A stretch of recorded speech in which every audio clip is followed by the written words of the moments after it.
Welcome to the Humanized Books channel. Today, wisdom is our time. Your life will last roughly 4,000 weeks if you're lucky. It's a strange realization, big enough to feel overwhelming, yet clear enough to snap everything into focus.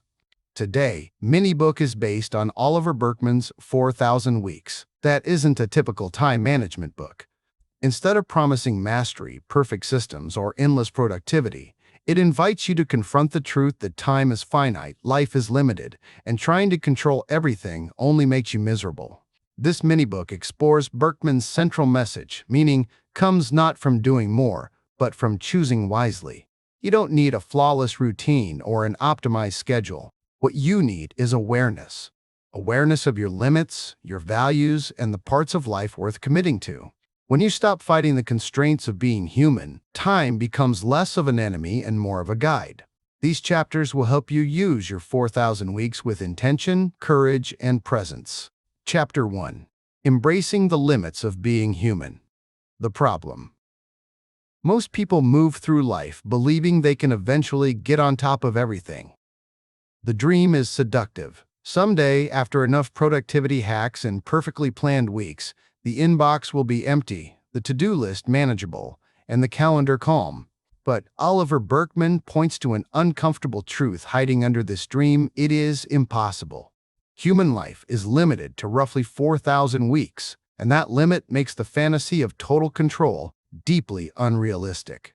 No matter how hard we try, the world will continue generating more tasks, more obligations, and more demands than any one person can meet. We waste years trying to outrun this truth. We become anxious, guilty, and overwhelmed because we assume that failing to accomplish everything means we are failing. The real failure, Burkeman argues, is believing that an infinite life is possible in the first place. The idea. Freedom begins the moment you accept your limitations. Instead of treating finitude as a flaw, Burkeman reframes it as an invitation. When you understand that time is short, you stop trying to be superhuman and start choosing what actually matters. Limitations become a lens that sharpens priorities. They force clarity. They help you see that meaning grows not from doing everything, but from committing to the right few things fully. Burkeman encourages readers to stop fighting the structure of reality. The fact that your time is finite makes every hour more valuable, not less. You can finally let go of the myth of perfect efficiency and instead build a life grounded in intention. Take action. Pause and acknowledge this truth. You cannot do it all. Notice how often you try to act as if you have infinite time. Choose one responsibility or expectation you can release this week. C. Pick one area of life where fully engaging matters more than doing more. C. Treat finitude as a compass. Let it guide your commitments, not frustrate them. The first step toward a meaningful life is accepting you are finite and deciding that this is not a problem, but the point. Chapter 2. The Trap of Efficiency. The problem. Modern life teaches us that if we become efficient enough, disciplined enough, and optimized enough, we can finally keep up. Burkeman calls this the efficiency trap, the belief that if we just work faster, organize smarter, and squeeze more into every moment, we will eventually reach a calm, open future where everything is under control. But here is the paradox. The more efficient you become, the more tasks, expectations, and responsibilities flow toward you. Efficiency attracts more work. When you answer emails faster, people send you more. When you complete projects quickly, new ones arrive before you can breathe. Instead of delivering freedom, efficiency tightens the grip of busyness. It amplifies the pressure to do more, not less. Burkeman argues that chasing perfect productivity is like trying to outrun your own shadow. Every improvement expands your obligations until you begin feeling guilty for resting, anxious when idle, and constantly behind. You become a servant of your own self-imposed standards. The idea. True freedom begins when you stop trying to conquer time and instead decide how you want to relate to it. Efficiency isn't the enemy, but it cannot be the foundation of a meaningful life. Burkeman reframes time management as the art of choosing what not to do. Because time is finite, you cannot eliminate limits. You can only decide which limits you embrace. The goal is not to empty your to-do list, but to recognize that your to-do list will never end. When you stop expecting completion, you can finally give your energy to the projects, relationships, and commitments that actually matter. Take action. Notice where efficiency has invited more work into your life instead of less. Choose one area where good enough is truly enough. Replace the question, how do I get everything done, with what deserves my attention today? Create a short list of tasks you deeply value, and let the rest be optional. Practice ending your day without finishing everything, and treat that as success, not failure. The efficiency trap loses power when you stop believing that speed will save you and start believing that focus will. Chapter 3. The joy of missing out the problem. Most of us are haunted by the fear of missing out. We worry that if we don't stay constantly connected, constantly active, constantly productive, we will fall behind. Burkeman explains that this fear comes from a deeper anxiety, the belief that we should be able to experience everything. Every opportunity we decline feels like a betrayal of our potential. Every path not taken feels like failure. But the truth is mathematically unavoidable. With only 4,000 weeks, you will miss out on almost everything. You cannot read all the books, build all the skills, meet all the people, or explore all the possibilities. Trying to grasp everything leaves you scattered and overwhelmed. Instead of enjoying life, you chase fragments of it, always anxious that something better is happening elsewhere. The fear of missing out is really a fear of choosing, because choice means letting go. The idea Burkeman reframes this uncomfortable truth into a source of liberation. Joy comes from choosing what to miss out on. When you accept that most experiences will remain outside your reach, you are finally free to immerse yourself in the ones you do choose. Limitations don't shrink your life, they refine it. Missing out is not a failure. It is a deliberate act of shaping your world. A meaningful life is not built by maximizing options, but by committing to the few that speak to you deeply. By embracing your limits, you turn present moments into treasures instead of stepping stones toward an endlessly deferred future. Take action. Practice choosing one meaningful activity over many shallow ones. Let go of the expectation that you can keep up with everything. You aren't meant to. Identify one area where scarcity creates depth. Relationships, study, creativity. Say no to something that drains your energy, even if it's a good opportunity. Not whenever you feel FOMO, ask, what do I gain by choosing differently? The joy of missing out is the joy of finally living intentionally, not reactively. Chapter 4. The impossibility of keeping up the problem. There's a quiet belief many of us carry. Someday, if we work hard enough and organize perfectly, we'll finally catch up. The inbox will hit zero. The house will be clean. Our deadlines will line up neatly. Life will open like a calm clearing after a storm. But Burkeman reveals a simple, painful truth: you will never catch up. The modern world produces demands faster than any human can process. Every cleared inbox refills. Every solved problem creates new ones. Every new skill adds more expectations. The problem isn't that you are disorganized or lazy. The problem is that catching up is a fantasy built on denying human limits. This belief traps you in a cycle of guilt, anxiety, and self-criticism. You feel behind not because you are failing, but because you are attempting the impossible. The idea. Freedom comes from abandoning the chase. Burkeman suggests that the moment you stop trying to get on top of everything, you can finally start choosing what is worth your time. Accepting the impossibility of catching up doesn't make you passive, it makes you intentional. When you stop expecting completeness, you begin to orient your life around meaning instead of maintenance. The goal is not to keep up with everything, but to keep faith with what matters. Your value is not measured by output, but by presence, by how deeply you engage with the limited time you have. Take action. Notice each time you say, I just need to catch up, then question whether that's realistic. Stop treating unfinished tasks as a sign of failure. They are part of being human. Choose 3 tasks that actually move your life forward and deprioritize the rest. Embrace incompleteness as a normal state, not a crisis. Meh. Build your days around meaning, not maintenance. You don't need to catch up. You need to shift the standard by which you measure a good life. Chapter 5. The discomfort of choosing the problem. Behind nearly every struggle with time lies a deeper struggle with choice. Burkeman points out something most people overlook. Every time you choose one path, you close off countless others. This reality feels uncomfortable, even painful. Modern culture encourages us to keep our options open, avoid commitments, and wait for the perfect moment. But trying to avoid choices doesn't protect us, it overwhelms us. Indecision becomes its own prison. We delay starting projects because beginning means committing. We delay relationships because choosing one person means not choosing others. We delay creative work because attempting it exposes our limitations. And all the while, time passes. Not choosing becomes a choice in itself, a passive surrender to distraction and inertia. The real problem isn't lack of time. It's the fear of making irreversible decisions. The idea Burkeman argues that the only way to live a meaningful life is to choose fully, embracing the truth that commitment always comes with loss. Finitude means you cannot live every version of your life, you must pick one. This is not a flaw, but a feature of being human. When you choose one project, one relationship, one direction, you create the possibility of depth. Avoiding choices keeps you safe but shallow. Making choices exposes you but gives your life shape. Meaning requires sacrifice. The sacrifice of the unrealized lives you might have lived.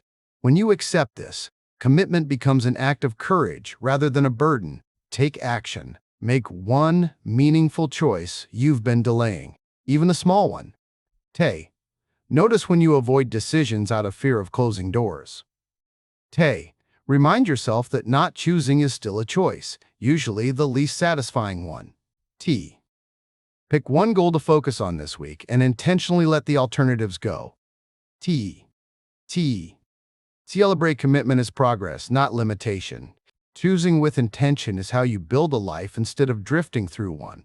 Chapter 6. Facing the truth about limitations. The problem. Many people move through life trying to avoid the discomfort of their own limits. We pretend we can do more than we can, promise more than we have time for, and cling to productivity systems that promise superhuman control. Burkeman argues that our culture quietly encourages this denial. We treat limitations as failures instead of features of being human. The problem is that denying limits leads to burnout, resentment, and constant anxiety. When you believe you should be capable of doing everything, every unfinished task feels like a personal flaw. You work harder, sleep less, and push further, hoping that next week will finally be the one where everything becomes manageable. But it never does. You end up living in conflict with reality, and reality always wins. Trying to outrun limits doesn't expand your life, it shrinks your capacity to enjoy it. The idea Burkeman proposes something radical for modern life. Make peace with your limitations, not as an act of surrender, but as a doorway to freedom. When you accept that your time, energy, and attention are finite, you stop wasting them on impossible expectations. You begin focusing on what genuinely matters, not what you imagine you should be able to fit in. Limitations give life shape. They are what force you to choose, commit, care, and prioritize. They are not enemies, but guides. The moment you stop fighting your limits, you can work with them. Your limitations become the frame that makes meaning possible. Take action. Identify one area where you consistently deny your limits. Work, goals, commitments. Ask yourself honestly, what would change if I accepted my limits instead of resisting them? Remove or reduce one self-imposed expectation that drains you. Begin planning around your actual energy, not an imaginary version of yourself. Treat limits as directional signs telling you where not to spend your life. Accepting your limits is not giving up. It is finally choosing to live within the reality that makes joy and meaning possible. Chapter 7. The Power of Patience. The problem. We live in a world addicted to immediacy. Messages must be answered instantly. Goals must show progress quickly. Projects must succeed fast or be abandoned. Burkeman explains that this obsession with speed creates a deep impatience, not just with tasks, but with ourselves and our lives. When results don't appear right away, we panic. When improvements come slowly, we assume something is wrong. This impatience pushes us to quit too soon, switch paths constantly, or pile on more tasks in the hope that speed will compensate for doubt. The desire for instant clarity and instant payoff prevents us from staying long enough for anything meaningful to grow. The real problem is that meaningful work, meaningful relationships, and meaningful change all operate on slow timelines. Patience is not a luxury, it is a requirement for a worthwhile life. The idea Burkeman argues that patience is a form of wisdom, an acknowledgement that life unfolds on its own schedule, not ours. When you learn to tolerate slowness, uncertainty, and gradual progress, you free yourself from the anxiety of constant urgency. Patience allows you to stay with long-term projects, to practice skills without expecting instant mastery, and to build relationships that deepen over years instead of days. It turns time from an enemy into an ally. In a world where everything is designed to grab your attention, patience becomes a superpower, a way of resisting the pressure to be constantly accelerating. Burkeman reminds us that most of life's beauty emerges slowly. If you cannot slow down, you will miss it. Take action. Choose one long-term project and commit to slow, steady progress instead of immediate results. Practice doing one activity without multitasking or rushing. Gia. When impatience rises, ask, is speed actually necessary here? Gia. Build routines based on consistency, not intensity. Gia. Shia. Celebrate small steps as real achievements. They are. Patience is not passive.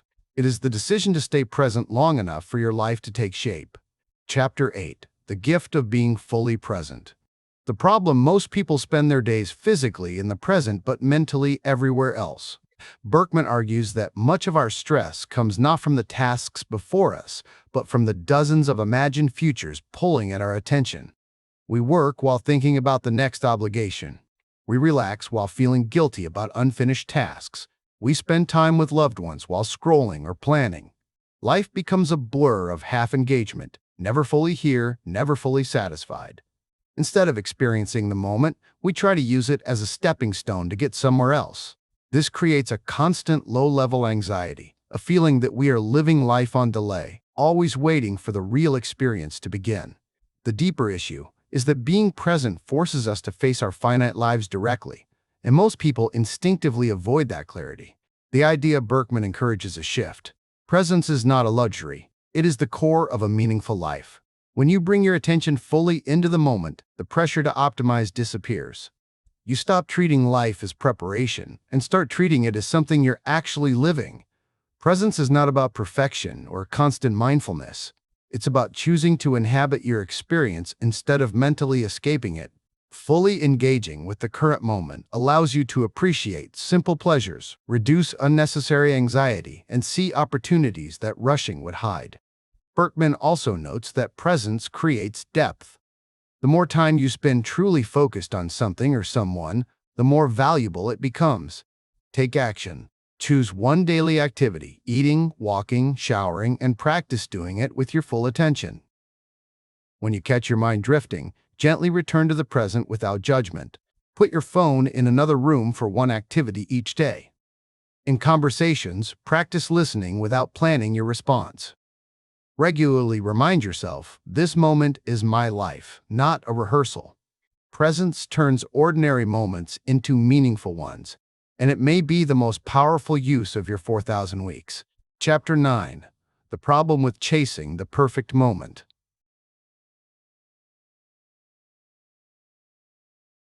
A common fantasy quietly shapes how people live, the belief that someday the conditions of life will finally be ideal. When the schedule clears, when the project ends, when the stress fades, when the house is clean, when motivation finally appears. Burkeman explains that this obsession with the perfect moment keeps us waiting for a version of life that never comes. We postpone creativity until we have more time. We postpone relationships until we feel more ready. We postpone joy until life becomes more stable. But life never settles into a smooth, predictable shape. Problems replace problems. Obligations replace obligations. The idea that we will one day reach a period of total clarity is a mirage, a comforting one, but a mirage nonetheless. When you wait for perfect conditions, you end up living in a permanent almost. You never start the things that matter because you're searching for a moment that will never arrive. The idea Burkeman argues that meaning is created by acting within the mess, not waiting until the mess disappears. Life is inherently imperfect. There will always be uncertainty, distraction, and unfinished business. But when you accept this truth, you free yourself to begin today. The conditions for meaningful work are never perfect. They are merely good enough. Once you stop demanding perfection, you can start living. Creativity grows in imperfect hours. Relationships deepen in chaotic seasons. Progress begins when you stop waiting and start doing. The perfect moment isn't coming, but this moment, imperfect as it is, holds everything you need to begin. Take action. Start something meaningful today, even if conditions feel wrong or incomplete. Quote, "Whenever you catch yourself waiting for the right time, ask, what small step can I take now?" Embrace imperfection as part of the process, not a barrier. Set a 10-minute timer and begin a task you've postponed. Remind yourself, life happens in the middle of the mess, not after it's cleaned up. You don't need perfect conditions. You need the courage to begin where you are. Chapter 10. When distractions become your life. The problem. Modern life is engineered to hijack your attention. Apps, notifications, endless feeds, and digital noise aren't just annoyances. They're designed to keep you occupied. Burkeman argues that this constant distraction isn't simply a productivity issue. It's an existential one. When distraction dominates your days, you never face the deeper questions beneath your busyness. You avoid discomfort, uncertainty, and the vulnerability required to build a meaningful life. Instead, you float from one stimulus to the next, mistaking motion for progress. The danger is subtle. A distracted life feels full but ends up empty. You stay busy but rarely move toward anything that truly matters. You respond to everything except your own priorities.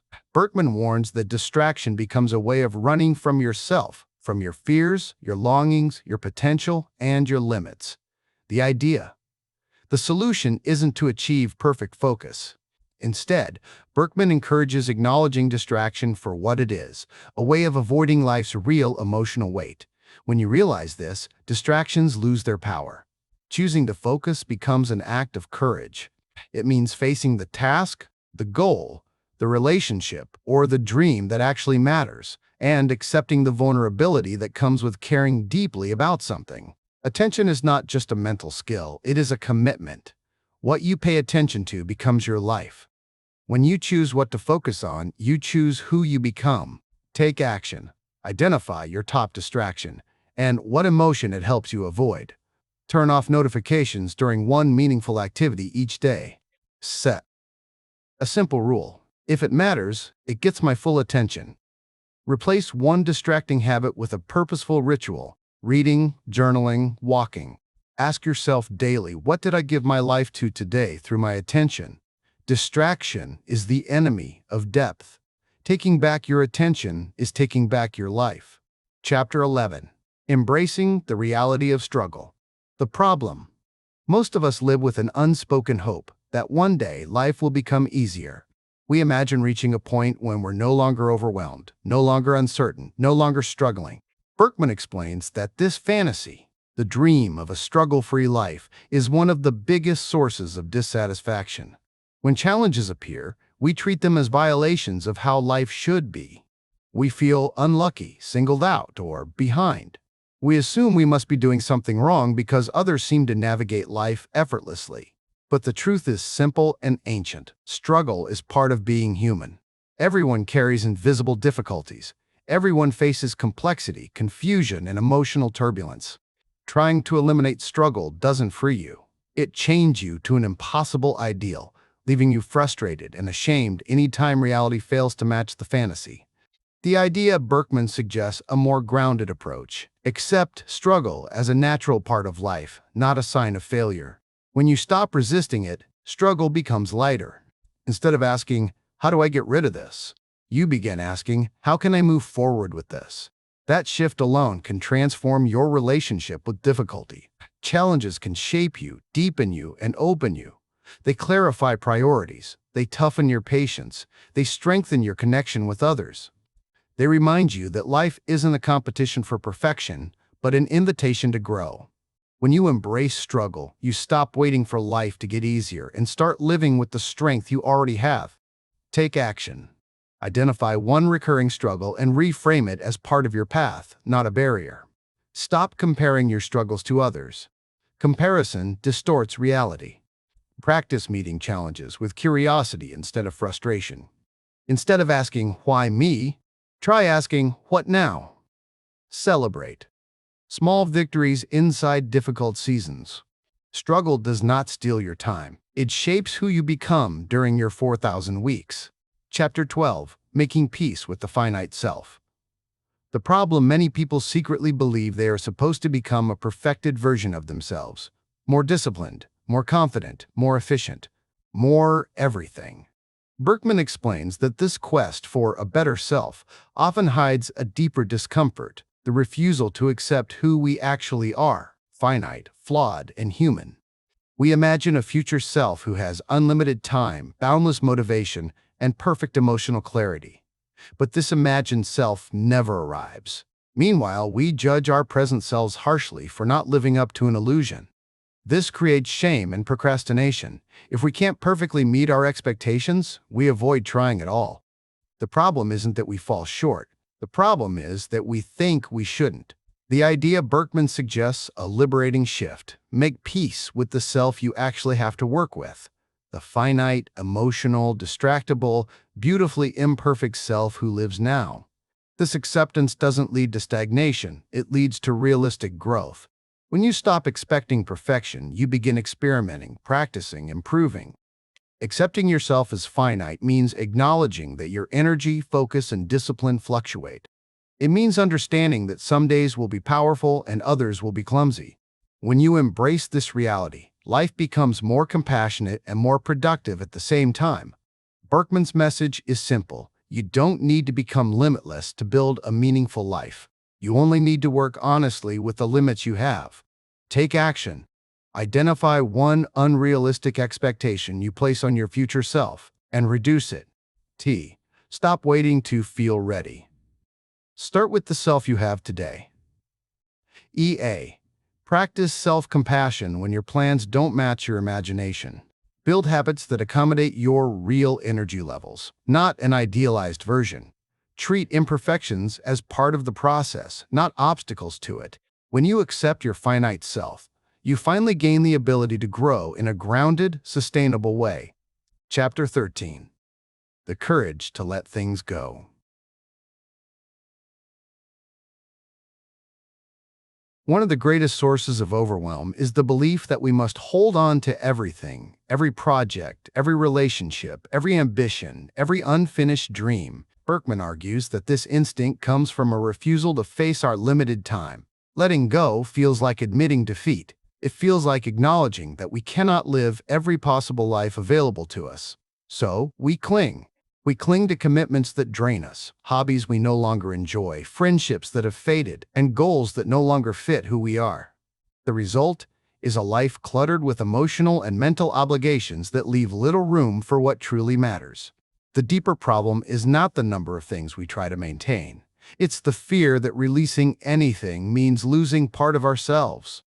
The idea Burkeman reframes letting go as an act of courage. To release something is not to fail, but to make space. It is acknowledging that you have only 4,000 weeks and therefore must choose which parts of life deserve your full presence. Letting go is how you reclaim attention. It is how you return to your priorities. It is how you grow into who you are becoming instead of who you used to be. By choosing what to abandon, you sharpen what you can embrace. Far from shrinking your world, letting go deepens it. It shifts your life from scattered motion to intentional direction. Take action. Identify one commitment, expectation, or project you know no longer serves you. Ask yourself, what am I afraid will happen if I let this go? Release something symbolic, an old goal, a past version of yourself, unnecessary obligations. Free up time intentionally rather than by accident. Practice gratitude for what that commitment once gave you, then move forward. Letting go is not losing your life. It is choosing the life you actually have time to live. Chapter 14. Living a life that's truly yours. The problem. Most people spend their lives reacting to demands rather than directing their own path. Burkeman explains this clearly. Modern life constantly pushes you toward what others expect. Productivity standards, cultural ideals, career pressures, social obligations. Without noticing, you start living a life shaped by forces outside your control. This leaves many people feeling strangely disconnected from their own choices. You pursue goals because they seem impressive, not because they feel meaningful. You fill your days with tasks someone else defined as important. You measure your worth by metrics you never chose. The deeper problem is that when you don't actively choose your life, the world chooses for you, and the world rarely chooses what nourishes the soul. The idea of Berkman's final invitation is simple but revolutionary. Live deliberately. With roughly 4,000 weeks, you owe it to yourself to build a life aligned with your values, not external pressures. This doesn't mean abandoning responsibilities. It means grounding your choices in what genuinely matters to you. Living deliberately means making peace with your limits so that you can spend your time with intention. It means defining your own version of success. It means saying yes to fewer things so you can say yes more deeply. It means cultivating relationships, work, and moments that reflect your values, not someone else's checklist. A meaningful life is not found. It is built, one conscious choice at a time. Take action. Write down the 5 values that matter most to you right now. Compare your weekly schedule to those values. Where do they misalign? Choose one area of life where you will begin making decisions based on meaning, not pressure. Let your actions be guided by, is this mine? Priors. Revisit your values monthly. Your life is allowed to evolve. Living a life that's truly yours requires courage, honesty, and the willingness to choose your path instead of drifting through someone else's. Conclusion. If there is one message at the heart of 4,000 weeks, it's this. You are finite, and that is not a problem. It is a gift. Burkeman urges you to stop waiting for the perfect moment, stop chasing unrealistic expectations, and stop believing life will eventually calm down. Instead, meaning appears when you choose what matters and let the rest fall away. You will never conquer time, and you were never meant to. But you can build a life that reflects your values. You can direct your attention toward what truly enriches you. You can make peace with imperfection, embrace patience, and live fully inside the moments you have. Your weeks are limited, but that's what makes them precious. Use them deliberately. Shape them wisely. And trust that living deeply, not endlessly, is what turns a finite life into a fulfilling one. Thank you for listening. I hope you enjoy our summary based on inspiration to do something great in our life. I look forward to see you in next mini books. Don't forget to subscribe and like. This helps us reach more and more people. All the best, and take care of yourselves.